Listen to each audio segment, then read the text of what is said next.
repeal effort. We will have that from Capitol Hill. President Trump and the National Football League are in their own turf war over the flag, the national anthem, what it means to kneel during it. But we start off with the U.S. declaring war on North Korea, according to that country's top diplomat. He says that means his country can shoot down American warplanes even if they're not in North Korean airspace. Chief Washington correspondent James Rosen is here with what the administration is saying about all that tonight. Good evening, James. Brett, good evening. Aides to President Trump are rejecting the notion that the commander-in-chief declared war on North Korea, while top Pentagon officials are projecting confidence that the U.S. would handily win any such conflict. In remarks to reporters in New York this morning, North Korean Foreign Minister Ri Yong-ho cited a tweet by President Trump from Friday as the purported declaration of war, then went on to invoke the right of self-defense enjoyed by United Nations member states. Since the U.S. has made a declaration of war, we will have every right to make countermeasures, including the right to shoot down the United States strategic bombers, even if they do not come into our airspace. The president's provocative tweet posted after 11 p.m. Friday night had said, "Just heard Foreign Minister of North Korea speak at UN. If he echoes thoughts of Little Rocket Man, they won't be around much longer." U.S. officials insist the American goal is not regime change, as the North interpreted that tweet to mean, but rather to prevent Pyongyang from becoming a nuclear-armed state. On Saturday, the Pentagon released images of Air Force B-1B Lancer bombers taking off from Andersen Air Force Base in Guam, escorted by F-15C Eagle fighters based at Okinawa. Their mission over international waters east of North Korea marked the farthest north of the demilitarized zone that any U.S. fighter or bomber has flown in that area in the 21st century. It's never appropriate for a country to shoot down another country's aircraft when it's over international waters. Our goal is still the same. We continue to seek the peaceful denuclearization of the Korean Peninsula. That's our focus, doing that through both the most maximum economic and diplomatic pressures as possible at this point. A Pentagon spokesman warned anew that North Korea would be, quote, grossly overmatched in any armed conflict with the U.S. Brett? James, there are also new developments tonight about Iran's testing of ballistic missiles. Yes, this concerns a video that the Iranian government released this past Friday. The regime said the video showed a successful test of a new ballistic missile. But Pentagon officials tell our Lucas Tomlinson intelligence analysis reveals the footage was shot in January and that it captured part of a failed test, Iran's first attempt at launching its new Khorramshahr medium-range missile, which flew 600 miles before exploding due to an inoperative re-entry vehicle, Brett. Okay, James, thank you.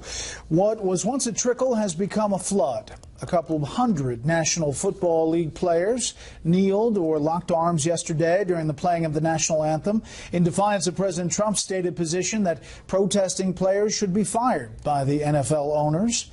The president reinforced that position today. Chief White House correspondent John Roberts starts us off tonight with that story and some high-level Monday Night Football. Good evening, John. Frank, good evening to you. Speaking of Monday Night Football, tonight's Cowboys-Cardinals matchup could prove an inflection point. The network carrying the game plans to carry coverage of the singing of the national anthem, which often doesn't get televised. If not watching the actual game itself, you can bet President Trump will be keeping an eye on the proceedings.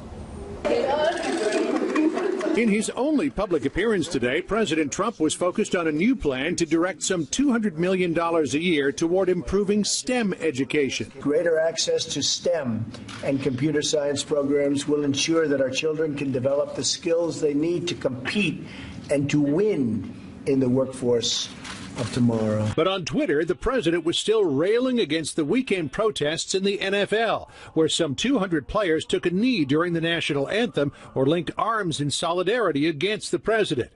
Many people booed the players who kneeled yesterday, which was a small percentage of total, President Trump wrote. These are fans who demand respect for our flag. It all started at a rally for Senator Luther Strange in Alabama on Friday. President Trump talking about American pride and respect for the flag. Wouldn't you love to see one of these NFL owners, when somebody disrespects our flag, to say, get that son of a bitch off the field right now, out, he's fired. He's fired! The statement brought swift reaction from players and owners alike. Patriots owner Bob Kraft, a good friend of the president, said he was disappointed. He has to take his ideas and go with what he wants. I think it's very disrespectful to our country. Some people thought the president was fueling racial divisions with what he said on Friday. Patriots quarterback Tom Brady stood for the anthem with hand on heart, but linked arms with another player. I certainly disagree with, what he said and thought it was just divisive. President Trump insisted Brady and others have it wrong, tweeting, quote, "The issue of kneeling has nothing to do with race. It's about respect for our country, flag, and national anthem. NFL must respect this." Press Secretary Sarah Sanders today said the president has no regrets about his initial comments, regardless of the reaction they provoked. Did the president go too far in referring to these players as SOBs who should be fired?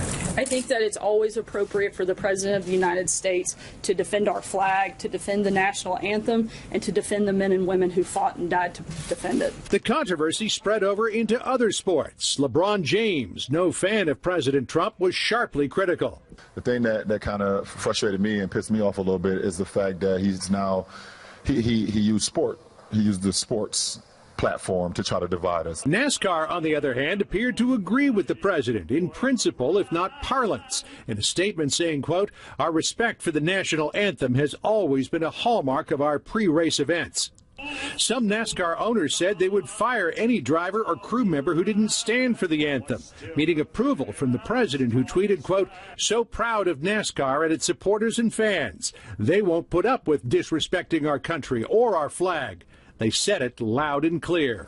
Driver Dale Earnhardt Jr. broke with his team's owner, though, saying that all Americans are granted the right to peaceful protest. Pittsburgh Steelers quarterback Ben Roethlisberger now says he regrets not coming out onto the field for the playing of the national anthem yesterday, and says, "You can bet we're going to be there next Sunday." Brett? John Roberts live on the North Lawn. John, thanks. The president seems to have done what NFL management and union officials have been unable to do: bring the players and the owners together on the same side. Senior correspondent Eric Shawn has more from outside NFL headquarters in New York. Even after taking a hard hit, NFL Commissioner Roger Goodell is protecting his players like an unmovable offensive line. Of the protests, he told Sports Illustrated, quote, "They reflected the frustration, the disappointment of the players over the divisive rhetoric we heard." Roughly 200 kneeled or locked arms in solidarity during the Sunday games, out of a total of 1,696 players. You don't like this country? Find another one. It's their right to have something to say. Several owners joined the protests on the field. Washington Redskins owner Daniel Snyder locked arms with his players. But Dallas Cowboys owner Jerry Jones has said the gridiron is not the place for protest. That's not the place to do anything other than honor the flag and everybody that's given up a little for it. 3 teams stayed off the sidelines during the national anthem, but one player prominently defied that. Pittsburgh Steelers offensive tackle Alejandro Villanueva, a war hero, stood at the players' tunnel with his hand over his heart. Villanueva is a West Point grad, an Army Ranger who served 3 tours in Afghanistan and was awarded the Bronze Star for saving the lives of his buddies in combat. His jersey has now become the biggest NFL player item sold online.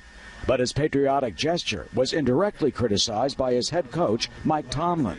I was looking for 100% participation. We're going to be respectful of our football team. Villanueva, I love you, brother. God bless you, and thank you for standing. As far as the Steelers go, no more. To show their support for Villanueva, some fans burned their Steelers stuff. Jim Haney, 55 years old, told us he's been a Steelers fan since he was born, but he was so offended by the Steelers hiding in the locker room that he kissed his team goodbye. This hung on my wall for years. Not anymore.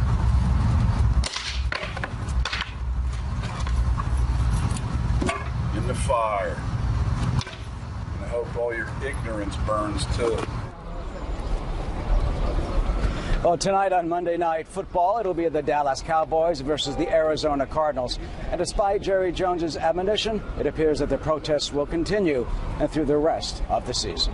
Brett. Eric Shawn outside NFL headquarters tonight. Eric, thank you. So what do you think of these player protests, the president's tweets, his comments? Let me know on Twitter at Bret Baier. You can use the hashtag special report, or on Facebook at facebook.com/Bret Baier SR.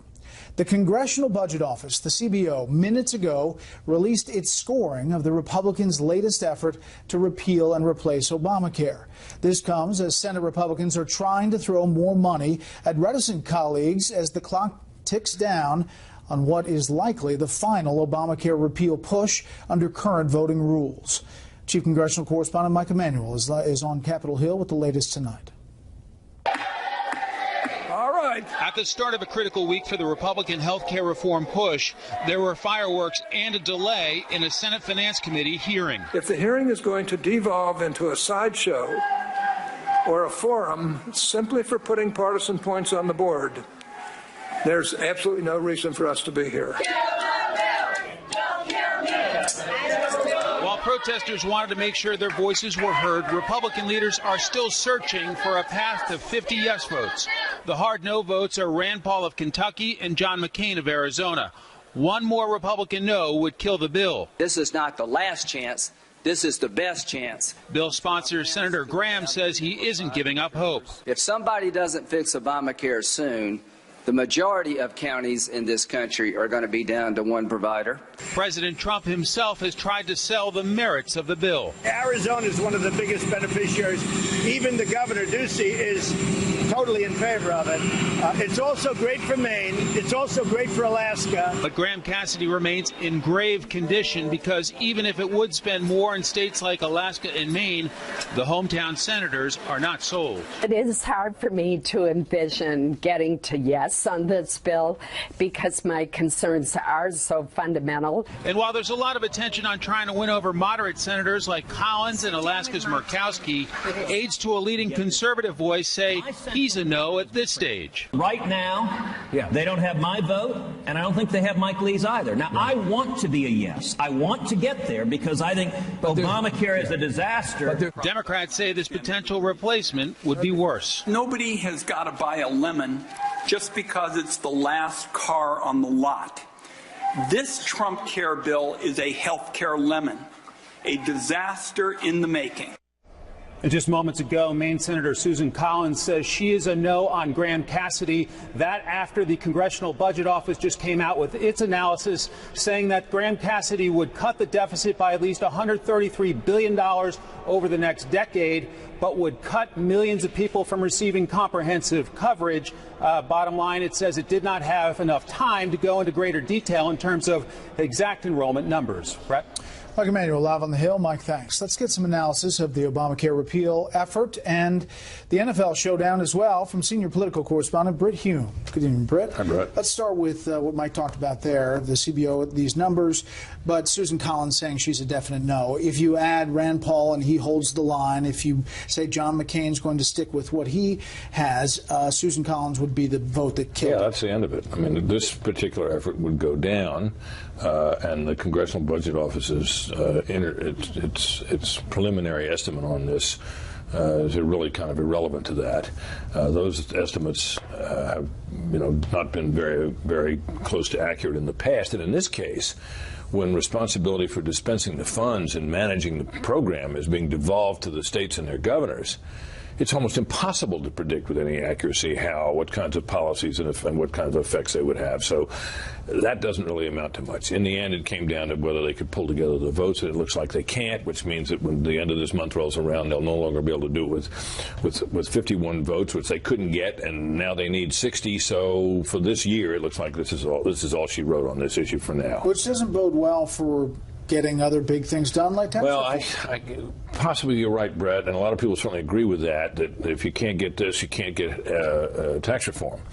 I think it may be the other way, that having failed on this tax reform is the other big promise of equal magnitude and to many people even more important. I think the view within the Republican Party is at least as likely to be we cannot fail on that. And the divisions on it, at least in terms of the measure, are not as great as they seem to be on this. So I think the chances of tax reform are either unharmed or perhaps possibly even enhanced by the evident failure of this Obamacare repeal effort. And next, the NFL showdown that we have, has taken so much oxygen out of this town and around the country. It's been quite something to watch. I got up this morning, Brett. I'm a lifelong Washington Redskins fan. I grew up here, and I couldn't wait to read the story about the Skins' unexpectedly convincing win last night against the Oakland Raiders. And the Redskins story was relegated to the bottom of the sports page with the whole protest business all over the top of it.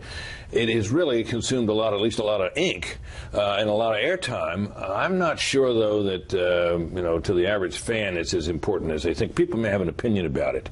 And I would also say this: the president, the consensus seems to be forming that the president put his foot in it again, and he shouldn't have done this, and he waded into a controversy that it can't hurt him. My guess is that most fans probably agree with the president. Look at any stadium in the country on a Sunday when the national anthem is played. People's overwhelming majority stand, overwhelming majority hand over hearts. I suspect that was true yesterday, and it will be true next week, and that the players and their protest are out of phase with the public and not the other way around, sure, and not the president. But there were 6, players kneeling before the statement and all the tweets, and 200 plus. Yeah, and they're expressing solidarity, I guess, with their fellow players, but the overwhelming majority of players did not participate in this. So I think when you get down to there may be less there than seems to meet the eye. Which is sometimes the case. Yes. Britt, thanks. You bet. Up next, the Trump administration expands the travel ban, and the U.S. Supreme Court makes a change to the calendar. Keep it here.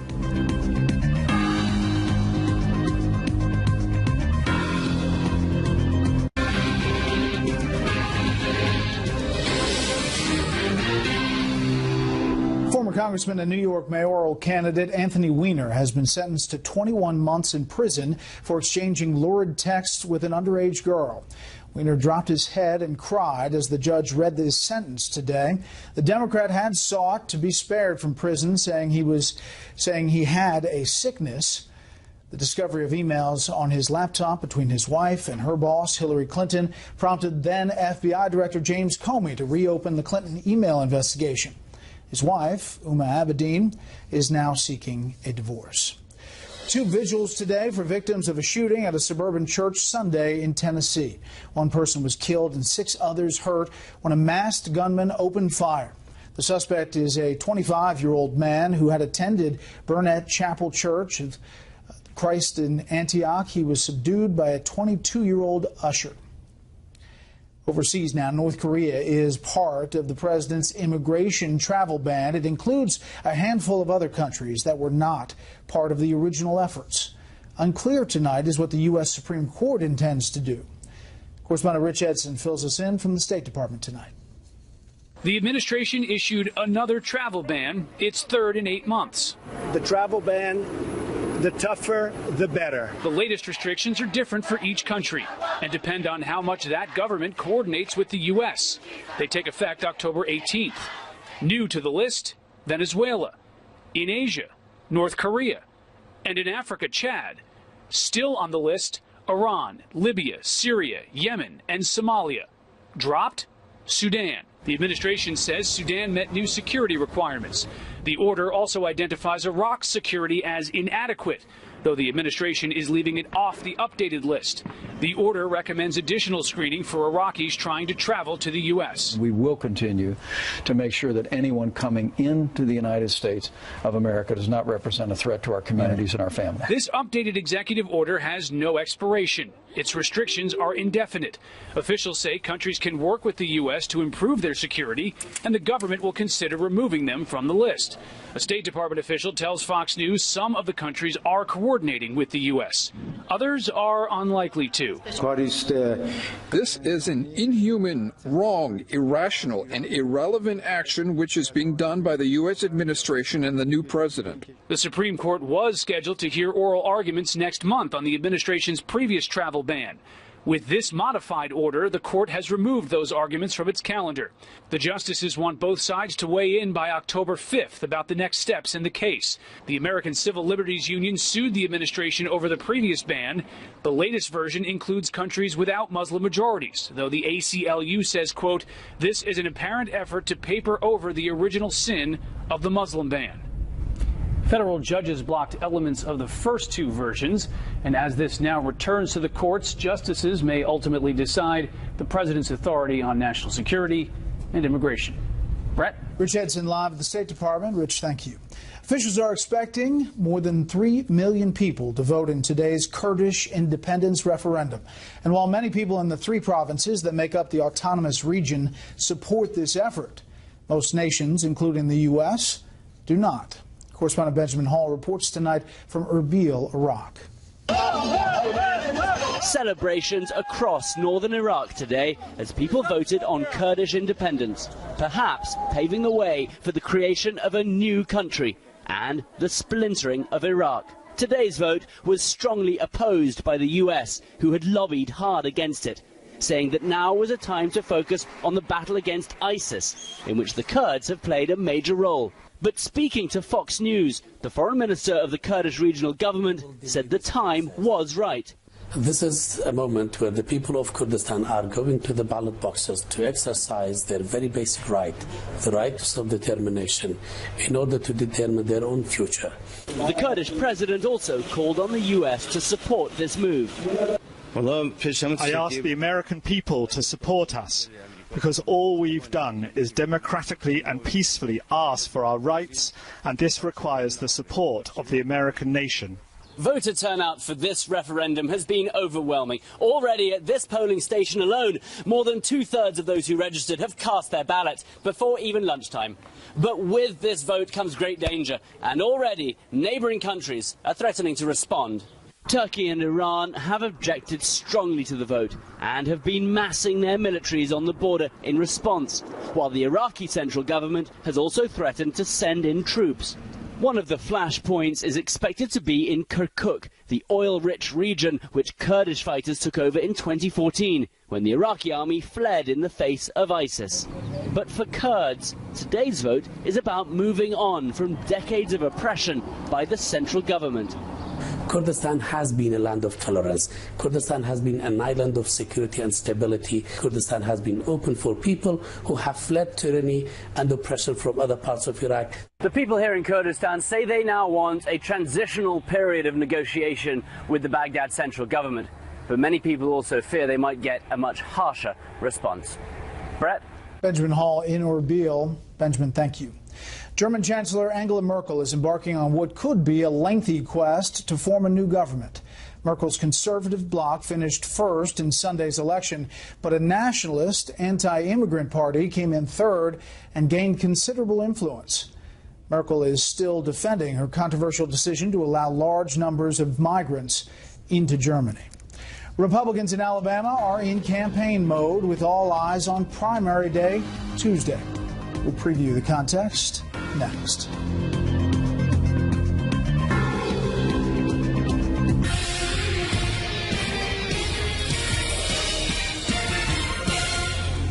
This is the final full day of campaigning in Alabama's hotly contested Republican Senate primary runoff. The incumbent and the challenger both are bringing in big guns to try to put their campaigns over the top. Correspondent Peter Ducey is in Birmingham tonight. A Republican is guaranteed to win tomorrow's runoff in Alabama. But Senator Luther Strange says the party's chances to keep the seat Jeff Sessions held for 20 years grow dim if its challenger, Judge Roy Moore, wins. If I don't win tomorrow, then the Democrats have a wide open shot at picking up a seat in the Deep South, which would be catastrophic for our agenda. President Trump called into the Rick and Bubba show this morning to make sure voters know his pick, Strange, doesn't get marching orders from Senate Majority Leader Mitch McConnell. They have him as best friends with Mitch McConnell. He doesn't even know Mitch. Twice today, the president mistakenly referred to challenger Judge Roy Moore as Ray, and when corrected, explained what that mix-up may mean for the former Chief Justice of the Alabama Supreme Court. I don't know Roy Moore at all. Right. And I think it's perhaps indicative when somebody doesn't even know his name. You know, that's not a good sign. But the president did say on Friday in Huntsville that he'd back Moore if he had to, and his campaign noticed. If his opponent wins, I'm going to be here campaigning like hell for him. I can't wait. Over the weekend, Moore continued to promote himself as the only candidate religious conservatives can trust. I will stand for the people of Alabama and the people across our country who want the knowledge of God brought back to the United States Congress. And even though President Trump endorsed Luther Strange, many of his most prominent supporters are breaking with him to help Moore. A rally tonight will feature Brexit leader Nigel Farage, who campaigned with candidate Trump, and Steve Bannon, who helped get Trump elected. The Strange campaign plans to counter with a heavy hitter of their own, the Vice President, Mike Pence. It brings home the importance of the race in a way that no rally that I could put on could ever do. I just spoke to some Strange staffers who hope that this event with the vice president just reminds people to vote tomorrow, because the Secretary of State is already expecting a very low turnout, 12 to 15%, around 350,000 people. And the Strange team says if they get a greater turnout than that, it's good for them. If it's a less turnout, not good. Brett? We'll follow it all here on Fox. Peter Ducey live in Birmingham. Peter, thank you. Mexican officials say as many as 360 buildings and homes are in danger of collapsing nearly a week after the magnitude 7.1 earthquake there.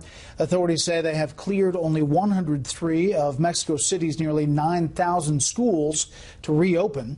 Search teams continue to dig through the rubble looking for survivors. The city has so far accounted for 186 of the 324 dead nationwide. U.S. troops are staging a major operation tonight in the U.S. Virgin Islands after their devastation from deadly weather in recent weeks, as Puerto Rico requests more urgent assistance from the U.S. as well. National security correspondent Jennifer Griffin reports tonight from St. Croix. Two Category 5 hurricanes back-to-back in just 12 days. The eye passed 15 miles southwest of St. Croix. The governor of the Virgin Islands says he needs more help. We're really ramping up on a plan on how we're going to rebuild resiliently as opposed to rebuild fast. The view from a National Guard Black Hawk flown in from Tennessee gave a bird's-eye view of the damage from the air. Even the tombs in the cemetery appeared to be opened by the winds. 70% of the buildings in St. Croix are now damaged. There's no electricity. The islands of St. John and St. Thomas to the north are described as shredded. The emotional ride of going through any hurricane is devastating. I mean, you begin to believe it's abating, and then it comes back more ferocious. The above-ground telephone and electrical lines look like an unwound ball of tangled yarn. St. Croix escaped the brunt of Hurricane Irma. It was supposed to be the relief hub for St. Thomas and St. John to the north. Then Hurricane Maria hit. 1,200 National Guardsmen are now on the ground helping. 800 from the Virgin Islands. Many lost their own homes. They only have 11 helicopters, and the airport in St. John is still closed. General Joseph Langell, the National Guard chief, flew down from the Pentagon to figure out why St. Croix and the other islands aren't requesting more help. He fears it may be because of money. I still think there's a lot of need. There's people who are stressed. I just talked to multiple families who've lost their house, who are staying in the shelters.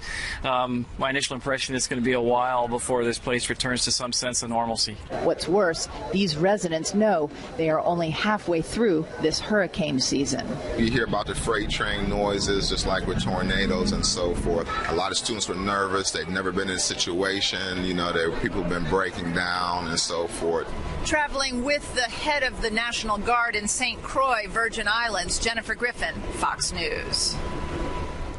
A lawyer for presidential son-in-law and advisor Jared Kushner says his client used a personal email account to communicate with colleagues in the White House. That attorney says the incidents most often occurred when someone initiated an email exchange by sending the mail to Kushner's personal account. The lawyer says Kushner forwarded any non-personal emails to his official White House account to preserve them. Stocks were off today. The Dow fell 53.5. The S&P 500 dropped 5.5. The Nasdaq was down 56. It's game on between the President of the United States and the National Football League. Are you ready for some panel? We'll be right back.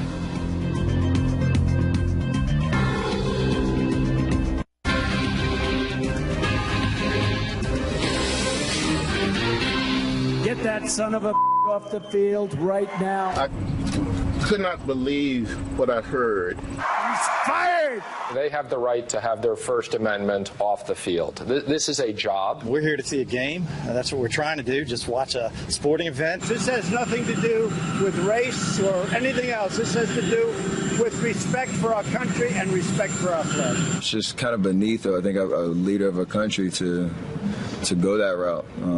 It's not what leaders do. The NFL, someone has served in the military himself. Secretary of Defense, we defend the country.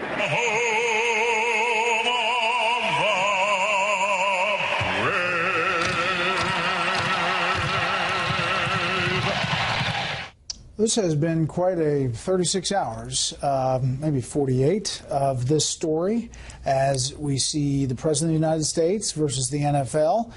President Trump tweeting just minutes ago, tremendous backlash against the NFL and its players for disrespect of our country. Hashtag stand for our anthem.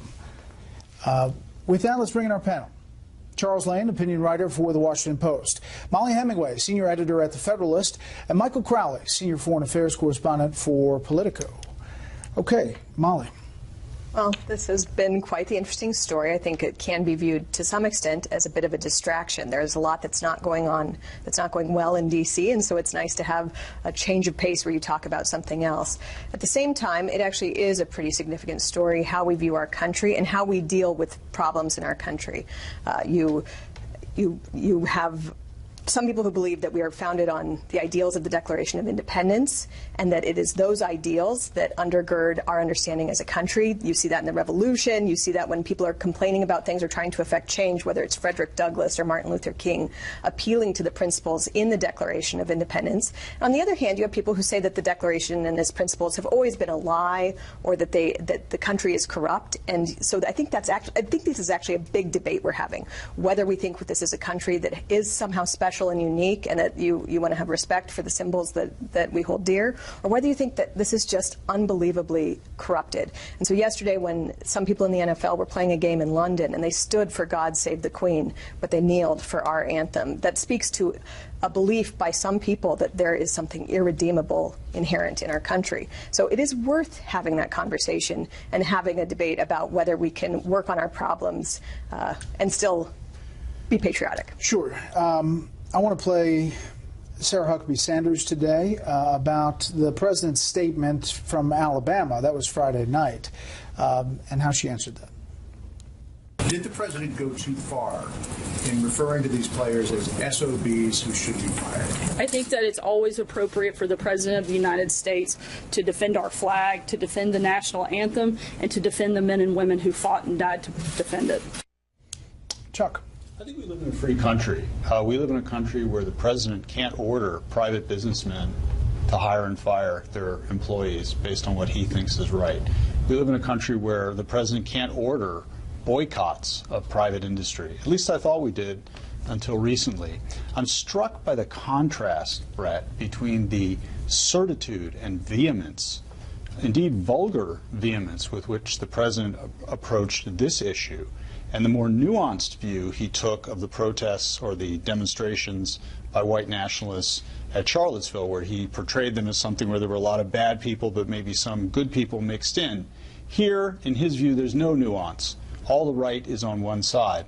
And I have to tell you, in fact, this one is a nuanced issue. Of course we all want to respect the flag. I have one hanging outside my house right now.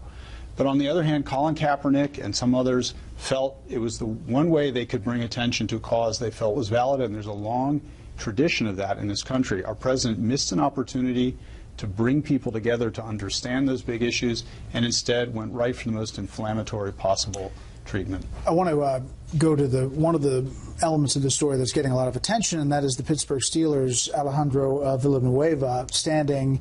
He's an Army Ranger, went out through the tunnel and then stood there and put his hand over his heart for the national anthem. His jersey is now the top-selling jersey in the NFL, we should point out. But he had a statement late this afternoon saying, "Unfortunately, I threw my teammates under the bus unintentionally. Every single time I see that picture of me standing by myself, I feel embarrassed. I made my teammates look bad, and that is my fault and my fault only.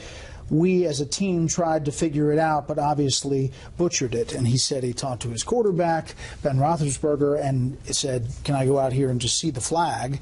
And he said he went out a little too far. That said, he's getting lauded for standing there and holding his hand over his heart. Yeah, he's a sensation. He may not have anticipated how much publicity he was going to get. You know, here's a guy, I believe he did 3 tours of duty in war zones, so it's hard to second guess his choices. On the other hand, teams have internal dynamics. If you're the one guy on a team that stays in the locker room, that's a very fraught dynamic, and I guess he's second guessing his decision. On the larger point, you know, Chuck, I'm struck by the way you framed the issue. It actually, you know, went back and read what Barack Obama said when this first became a national issue, and Colin Kaepernick was in the headlines. And the way you framed it was very similar to the way President Obama did, where he really said this is nuanced, we can see both sides. I mean, this is vintage Obama. You guys can remember him saying it about so many different things. The difference here, of course, one is just Donald Trump is Donald Trump, and everything's extremely different. But also, you know, nationalism, the flag, Pledge of Allegiance, these nationalist rituals and symbols are so essential to what Donald Trump is about. I really do think that he's a nationalist, and I think that when he's playing his politics, he knows that that theme works extremely well for him. It worked great for him in the campaign. And, you know, we often, I think, miscalculate what the effect of these fights Donald Trump picks are going to be on him. I mean, this guy thrives in fighting. It gives him vigor and purpose. And I never thought he would survive criticizing John McCain for having been captured and being a prisoner of war. And remember, he picked a fight with the Pope in 2016 and survived that. So to your point, every time that happened, I sat on this panel, and there were people on this panel who said, this is the end. This is it. It's over. This is the end. Is it possible that, like that time, this time, people in Middle America are saying, I really don't get the kneeling down thing, and I'm kind of with the president on this. Is it possible it's a similar dynamic? Well, 2 things. First off, I would point out that both when Colin Kaepernick began his protest and even last Friday, there was some nuance in what the president said. He did say, you know, there is choice here and people have the freedom to make these decisions. But it's also true that the protest is not very well designed. I mean, there are very serious legitimate issues with police brutality and racial problems that persist in this country. But people don't even understand what the protest is. It happens during the national anthem in front of the flag. It seems like you're protesting the national anthem and the flag. Not, and actually, Kaepernick did say he doesn't want to respect the flag or the country that he believes oppresses black people. So he is, in fact, intending it to be that way. But maybe not everybody is. But we don't have a clear understanding of what the goal is of this protest. We have the NFL being utterly inconsistent in when they apply rules, because you actually are supposed to stand for the anthem, so you could punish these people. Instead, you get punished when you wear 9/11 memorabilia on your sneaker, when you try to honor the cops who were killed at a Black Lives Matter related protest last year. Remember the controversy of Tim Tebow taking a knee about religious observations. And also just the NFL can't really afford this debate right now. They have ratings that are plummeting. I'm one of those people who used to love watching football, and I haven't watched it for years. They have problems with domestic abuse and all sorts of other things as well. I'm coming to you. We want to get to the second panel. I want to play Bob Costas on this whole thing. It's just an interesting take. Colin Kaepernick, despite what some people want to say, is not the natural heir to Muhammad Ali or Arthur Ashe or to Kareem Abdul-Jabbar, who continues to be a public intellectual. And I say this with great respect for his intentions and for what he has done beyond kneeling on the field. Sometimes he sounded like someone who took 1 semester from a radical professor when he was a freshman, and that's all he knows about the world. Chuck, you were going to say. Well, look, I just think that I actually agree with the points you guys have been making about the political impact of this. I think Trump has seen the poll data and he's thought this through, and he understands there's a market for what he's selling. My only point is that the NFL can have its problems, it can have its mess with its players. The President of the United States has a different role, which is when these conflicts arise, these very troubling, divisive issues arise, it is not to throw more gasoline on the fire. Maybe that is good for him politically. But look what it does to the country. Look what it just did to this guy Villanueva, who has now been thrown into this terrible personal dilemma, and it's destroyed the coherence of that team. And that's all on Donald Trump.